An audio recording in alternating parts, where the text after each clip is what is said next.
ม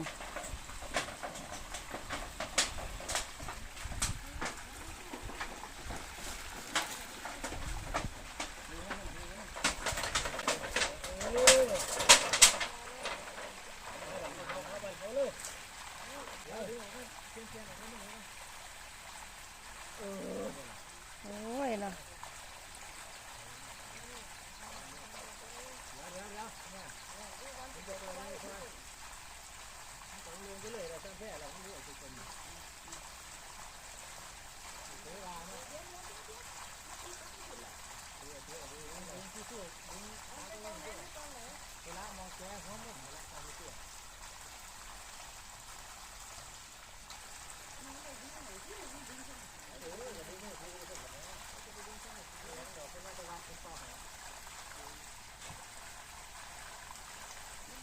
ลอยไปเลยค่ะ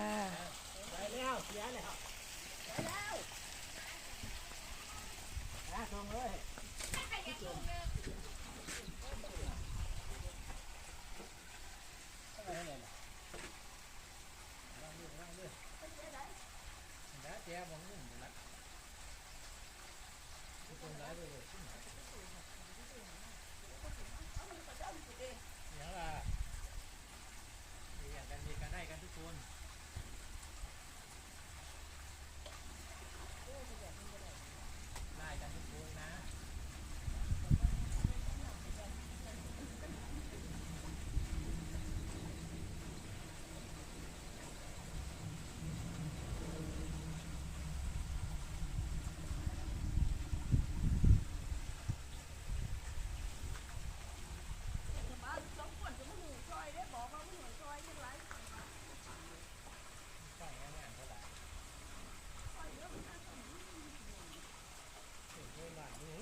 จะเป็นเดี๋ยวคนมากหนามมันลุยเขาหน่อไปก็ได้นะที่ทำงานเขื่อนแห้งแต่ว่าเออ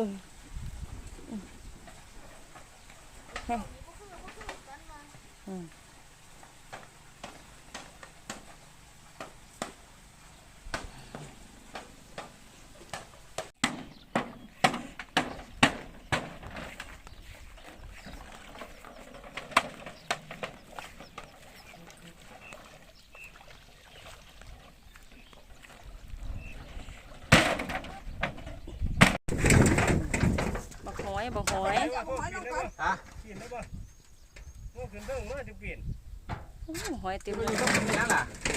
ฮะถ้ามีเปลี่ยนไม่เอาเดี๋ยวจะหาว่าจะต้องแบ่ง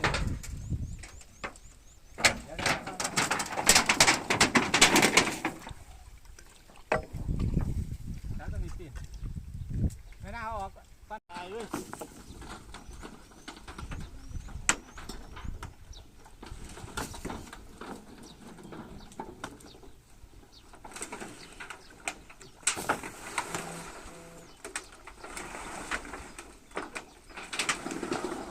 แอบเลยมาเป็นแถบเลยค่ะ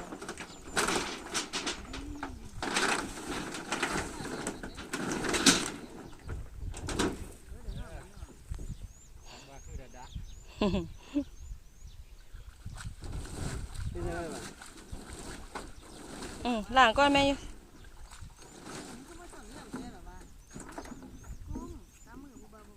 โธ่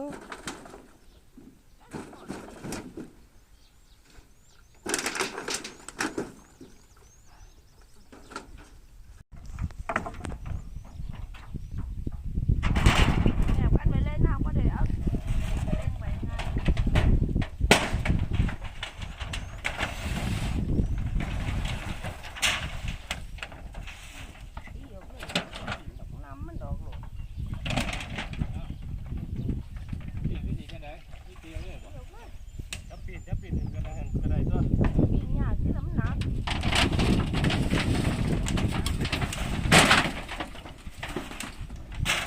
นี่ว่าเขาจับนี่นี่จับนี่ไว้เขาหลอดมาสั่นต้นเดี๋ยวสิพอเลย เอาใส่หมดแล้วไม่ได้ไว้ทนอยู่กลาง ไปโยกกลางกันที่ละเขาไปโยกกลางเลย ทนเดี๋ยวออก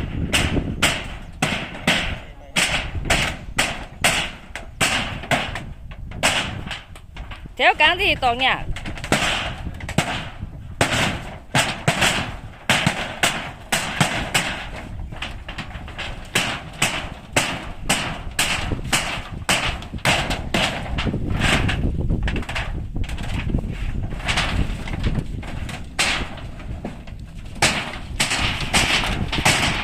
ตะปูไม่ได้เหยียบไปต้นเก็บตะปูนั่นน่ะเอาตะปูออกแน่เหยียบ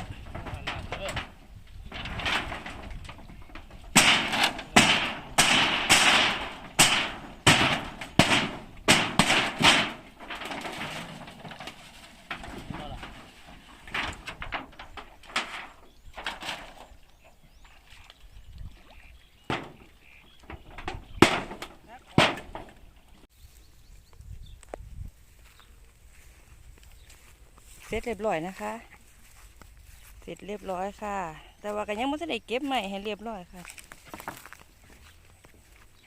ลูกขึ้นมาไหวก็ไม่ได้เลี้ยงดีเป็นไรนะคะหยาคักพี่น้องใหม่บ่เป็นหน่อยๆเลยค่ะนี่ทางเสาก็หล่มเลยค่ะอันนั้นก็เสาค่ะก็ยังน่าจะ